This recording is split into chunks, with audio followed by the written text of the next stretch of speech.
The V6s can do no wrong. Last year when New Balance finally released the 990 V6, it was met with quite a lot of skepticism from the sneaker community, with people saying it was almost too much of a modern sneaker compared to the more classic 990s. However, since then it seems like people have warmed up to the 990 V6 after some pretty strong collaborations from Action Bronson, as well as some very clean general release colorways. We now got ourselves another clean pair of V6s to end off the summer, and in this video I'll be reviewing the New Balance 990 V6 in the Pale Yellow or Sulfur colorway.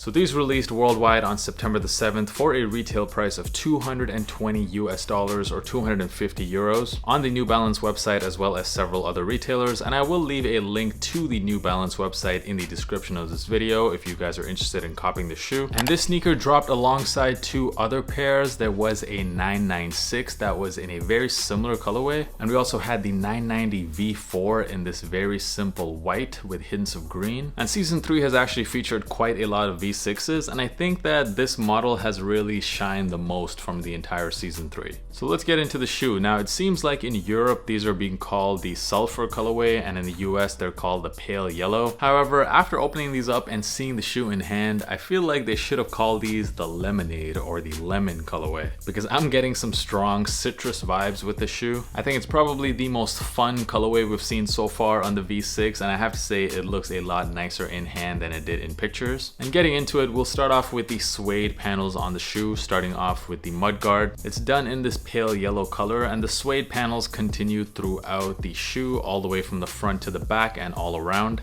And that is one of the main differences with the V6, because every other 990 before had this midfoot panel which separated the front and back of the sneaker, whereas the V6 instead has these suede panels that go all around the shoe, giving it much more of a streamlined look. And the suede used here on these panels, I have to say, is very nice and soft, especially the suede they've used on the heel. The leather panels on the shoe meanwhile are done in this very light yellow color, almost like a cream color, and it is the perfect choice because of how nicely it contrasts with those darker yellow tones. And this is like a Teddy Santis signature right here. It's the subtle details that make all the difference. He is the absolute master of the concept, less is more. You also get more of that cream color on the TPU panel on the heel, and the mesh panels on the sneaker are done in this in-between yellow. It's not as dark as the suede panels, but it is darker than the cream leather panels, and it definitely adds to that lemon vibe that I'm getting from the sneaker. Moving on to the end logo, and I absolutely love how the end logos look on the V6s. Here it's done in a nice forest green color, and it's surrounded by a white background. And the green here really reminds me of the stem or the leaves that come on a lemon fruit. You also get more of that green on this little mesh panel on the heel of the sneaker, and also on the tongue of the sneaker. It looks very nice when contrasted against that yellow, pale yellow mesh tongue.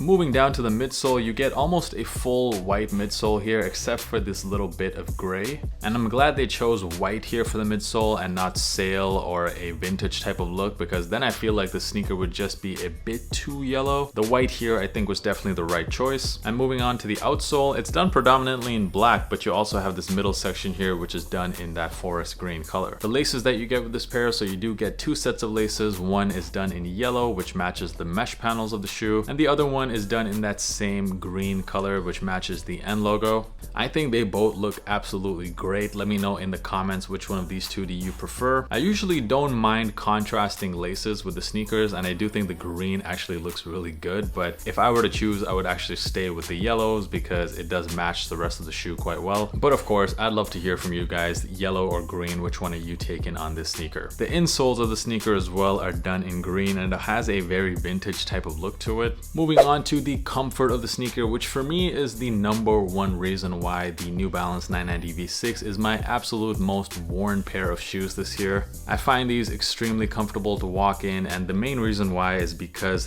this pair right here is the first time that New Balance has included its fuel cell technology on a lifestyle sneaker.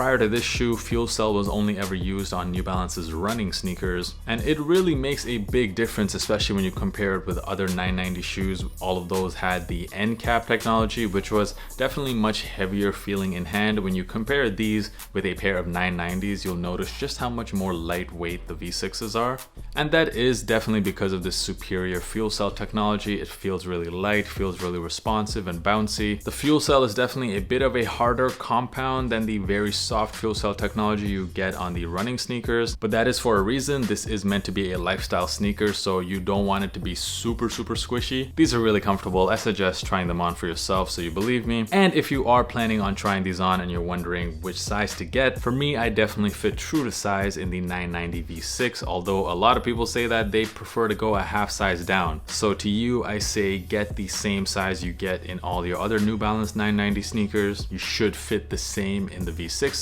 I fit true to size in the 990 V3, V4, and V5, and same with the V6. I don't know how you guys managed to go down half a size, because even at true to size, these are still pretty snug for me, but they are quite comfortable where I'm not gonna be going up even more half a size. They are a bit narrower in the toe box compared to the previous 990 model, so definitely if you have wider feet, I would suggest going up to your true size in these. But of course, you don't have to worry about these selling out, so I would suggest trying them on in store to find your perfect size. If you are in the US, you even have the luxury of getting a wider fit sneaker, which is not something you get in Europe, so I do suggest you guys to go in store, find the perfect size for you. Overall, the New Balance 990 V6 in the Sulfur colorway, this is a very well executed pair of shoes. The Made in USA line, I feel, has really highlighted what a nice sneaker the 990 V6 is. And as you can see, I've been pretty much collecting these like Pokemon. I can't seem to get enough of the V6. I got the original gray, the lapis lazuli action bronson, the cream, and the magenta pop, and you're probably thinking that that is quite a lot of money to spend on a pair of V6s considering what the retail prices are on these sneakers. But the truth is, these lapis lazulis are the only sneaker that I actually paid retail for. All of the other sneakers I just showed you, I managed to get them on sale. Some of them from pretty big discounts, like these I got them 50% off. New Balances don't really sell out these days, even the nice colorways. So if you guys are patient, I'm sure you might be able to get these even on sale at some point. That's what I'm planning on doing, at least, because I actually really like this colorway. If I were to rank them compared with all of the other V6s I have, I would probably put these at number 3 behind the lapis lazulis and the cream. But I want to hear from you guys. What do you think of the 990 V6 in this Sulfur colorway? Are you guys planning on adding this to your rotation?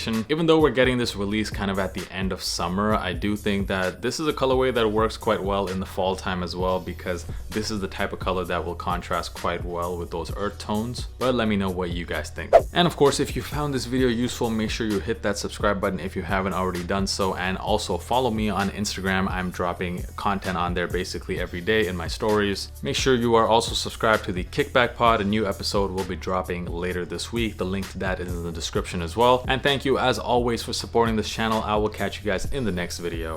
Peace.